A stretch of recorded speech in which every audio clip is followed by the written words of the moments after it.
So, exactly what happened to my daughter. We'll start with a little bit of background and the way things appeared to be on the surface. Because trust me, I was dead wrong in what I thought. And I have the paperwork to back it up and to show you. And I will be showing you. I don't have any of the documents in front of me right now for this video. But as I talk about different things, I will have the documents in front of me so that I can show you. And I will tell you how you can access the ones that are able to be accessed on the internet. Okay? That way you can fact check me if you need to. So, Keisha Marie White was diagnosed with lupus. I believe she was diagnosed on Easter Sunday, 2002, when she was 14 years old. Yes, I know I'm going way back because my daughter's been dead for 9 years. It has taken me this long to get the strength to get on camera and tell the world what happened. Fast forward to May 9th and May 10th, 2014.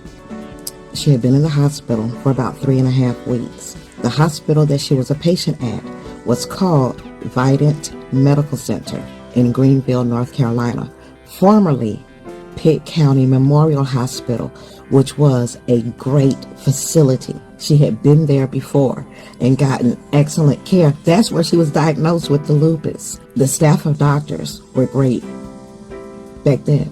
We didn't know anything had changed with the staff. During this 3.5 weeks that she was in the hospital, I often slept in my car in the parking lot. And then when I had the money, I would get a hotel room. I would do that and I would stay 6 days a week at the hospital. And then I would go back home where I would spend one night at home. That night, I was so tired. I did not want to make the trip back to the hospital. And my husband even came out to the car with me. And he was like, baby, why don't you just wait till in the morning, get you some rest and go in the morning. And I said, I can't. I got back to the hospital and it was Mother's Day weekend. I had packed up along with my clothes. I had packed up some activities because again, after 3.5 weeks of being in that room, she's 26. I'm like, if I could get her out of this room, if I could get her a chair with wheels or whatever and get her outside, because we were going to have the best Mother's Day weekend that we could have with her in the hospital.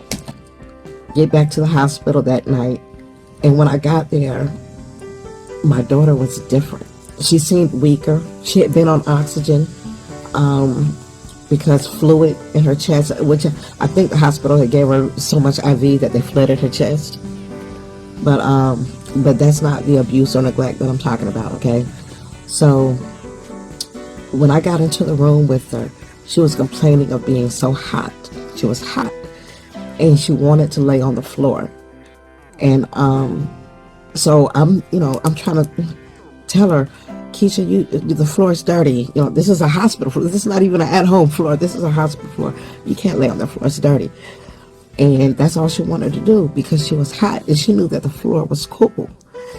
So, I'm trying to, convince her not to, to save the bed. And I noticed she was sliding between the rails. She had put her feet in between the rails on the other side of the bed and had started sliding, because she was frail, on the thin side, and she could fit. And I'm trying to hold on to her hand, and but she's hooked up. She's got equipment hooked up to her. The nasal cannula, the cardiac monitor leads, and everything. And she was no longer on the IV because of the fluid. But I couldn't just pull her back onto the bed from where I was on the other side of the bed, just her hand and arm. I could have done her more damage, dislocated her shoulder or something. So I did what I could to, as she got to the other side on the floor, trying to make sure that nothing was disconnected, and let her down. And then I started calling for help, for somebody to come help me get her back in the bed. It was a nurse the charge nurse actually came in the room. Her name was Monica. I think her name was Monica. And she said, she's going to have to go on restraints. So I didn't argue. All I knew is that the floor was dirty and she was already sick. I didn't want her to get sicker.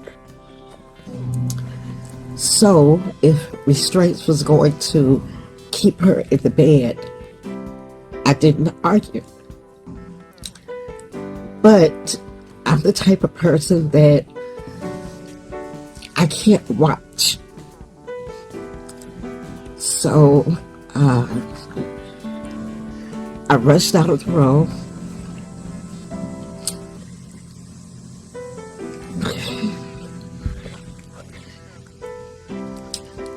Went and got on the elevator and went down to the main floor where I called my husband.